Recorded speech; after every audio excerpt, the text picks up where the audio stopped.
हाँ, तो बच्चों मैं ये बोल रही थी कि मैग्नीशियम शीतल जल के साथ अभिक्रिया नहीं करती, ये गर्म जल के साथ अभिक्रिया करती है और मैग्नीशियम हाइड्रोक्साइड एवं हाइड्रोजन गैस उत्पन्न करता है। चूँकि हाइड्रोजन गैस के बुलबुले मैग्नीशियम धातु की सतह से चिपक जाते हैं, जिस तरह से कैल्शियम के ऊपर ठंडी जल से अभिक्रिया करते हैं और उसके ऊपर चिपक जाते हैं, उसी तरह से गर्म जल के साथ अभिक्रिया करती है मैग्नीशियम और उससे जो हाइड्रोजन गैस बनती है और वो बुलबुले उसके ऊपर चिपक जाते हैं। अतः यह भी तैरना प्रारंभ करती, ये भी तैरती है और ये भी। ठीक है, देखिए लिखा हुआ कैल्शियम तैरना प्रारंभ कर देती है। हाइड्रोजन गैस के बुलबुले कैल्शियम धातु की सतह पर चिपक जाते हैं, अतः कैल्शियम तैरना प्रारंभ करती है।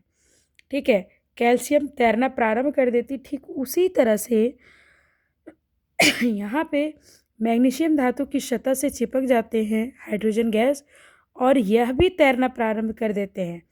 एल्युमिनियम, आयरन तथा जिंक जैसी धातुएं ना तो शीतल जल के साथ अभिक्रिया करती है और ना ही गर्म जल के साथ अभिक्रिया करती है, लेकिन भाप के साथ अभिक्रिया करके ये धातु ऑक्साइड तथा हाइड्रोजन गैस प्रदान करती है। ना तो ये गर्म जल के साथ करती है और ना ही ये ठंडा जल के साथ करती है, लेकिन ये किसके साथ करती है? ये भाप के साथ करती है। ठीक है, और क्या बनाती है? धातु ऑक्साइड तथा हाइड्रोजन गैस। ठीक है, ये आप देख रहे हैं।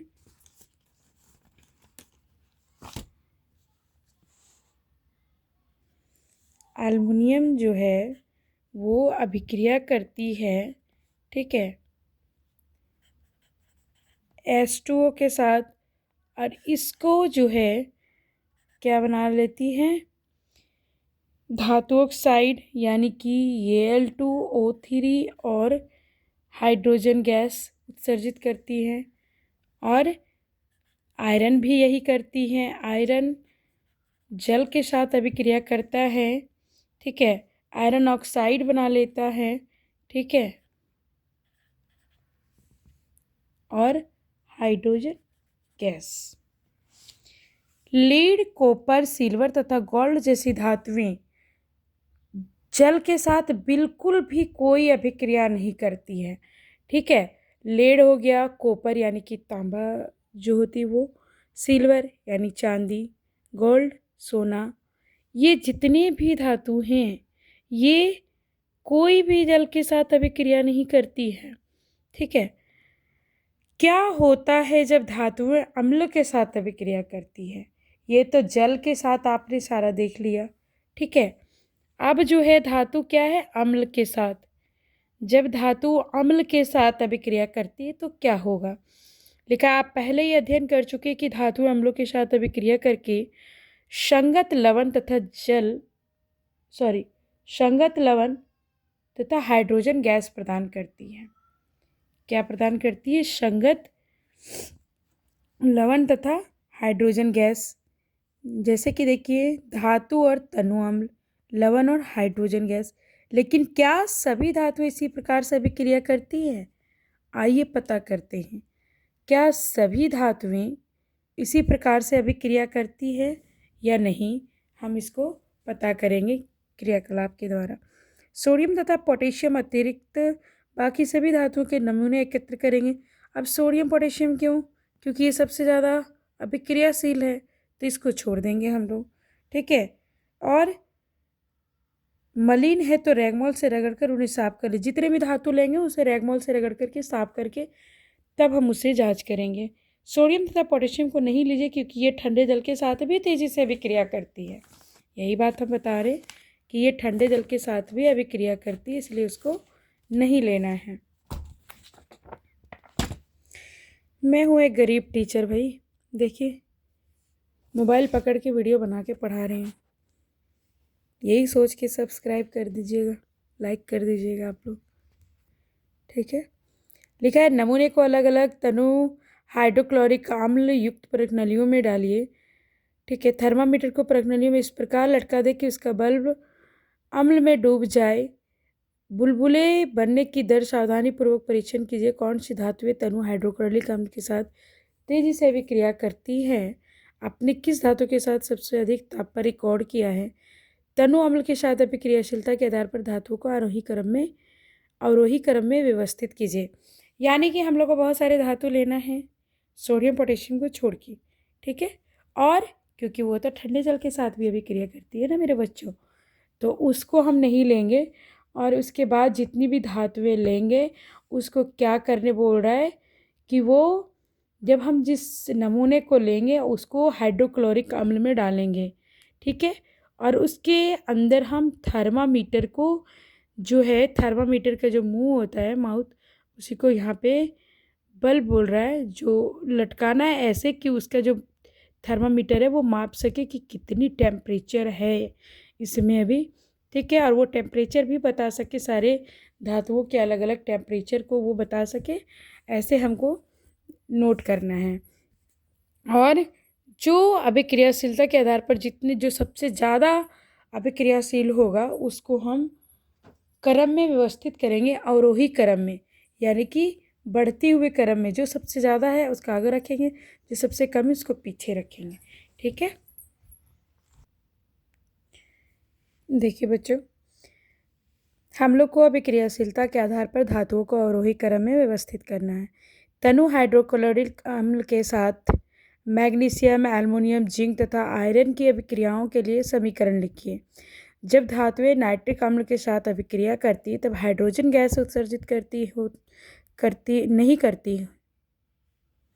सॉरी हाँ, जब हाइड्रोजन गैस उत्सर्जित नहीं होती क्योंकि HNO3 एक प्रबल ऑक्सीकारक होता है जो उत्पन्न H2O को ऑक्सीकृत करके जल में परिवर्तित कर देता है एवं स्वयं नाइट्रोजन के किसी ऑक्साइड यानी कि N2O, NO या NO2 में अपचयित हो जाता है। लेकिन मैग्नीशियम एवं मैग्नीज अति तनु HNO3 के साथ अभिक्रिया कर H2 गैस उत्सर्जित करते हैं।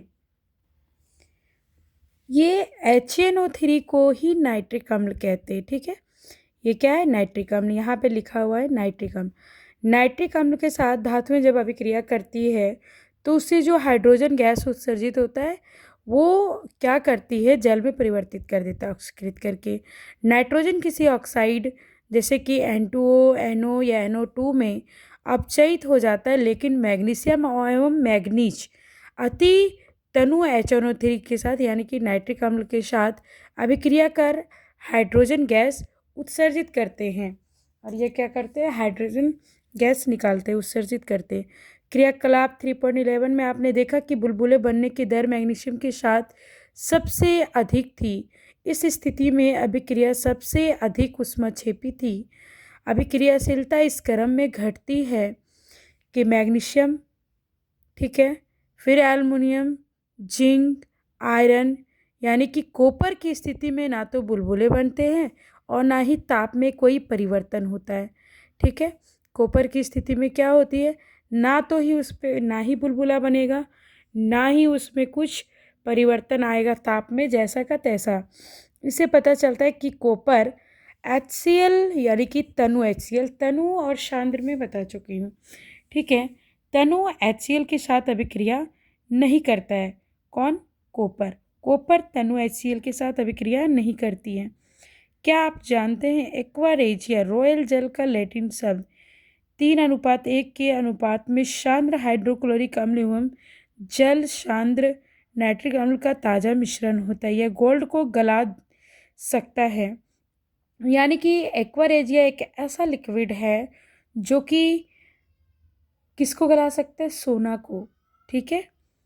सोना को गला सकता है, गोल्ड को गला सकता है, जबकि दोनों में से किसी अम्ल में अकेले यह क्षमता नहीं होता। लेकिन ये रॉयल जल का लैटिन शब्द जो लिखा हुआ है यानी कि सांद्र हाइड्रोक्लोरिक अम्ल एवं सांद्र नाइट्रिक अम्ल, ये दोनों मिल करके एक्वा रेजिया बनता है। और दोनों में से यदि दोनों को अलग कर दिया जाए तो ये कुछ भी नहीं कर सकता है, ये नहीं गला सकता सोना को। इसलिए यदि सोने को गलाना है तो ये दोनों का होना ज़रूरी है एक्वा रेजिया बनाने के लिए। यह गोल्ड को गला सकता है, जबकि दोनों में से किसी अम्ल में अकेले यह क्षमता नहीं होती। एक्वा रेजिया भभकता द्रव होने के साथ प्रबल संक्षारक है।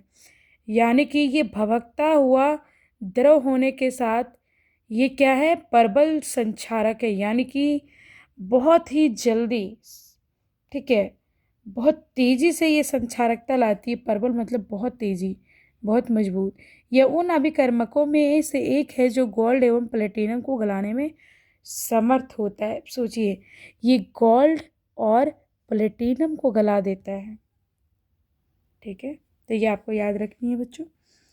अन्य धातु लवणों के विलयन के साथ धातु में कैसे अभिक्रिया करती है। अब अन्य जो है, अन्य धातु लवण विलयन के साथ कैसे अभिक्रिया करती है। लवण विलयन यानी कि लवण का विलयन, घोल, उसके साथ कैसे अभिक्रिया करती, इसको हम लोग देखेंगे।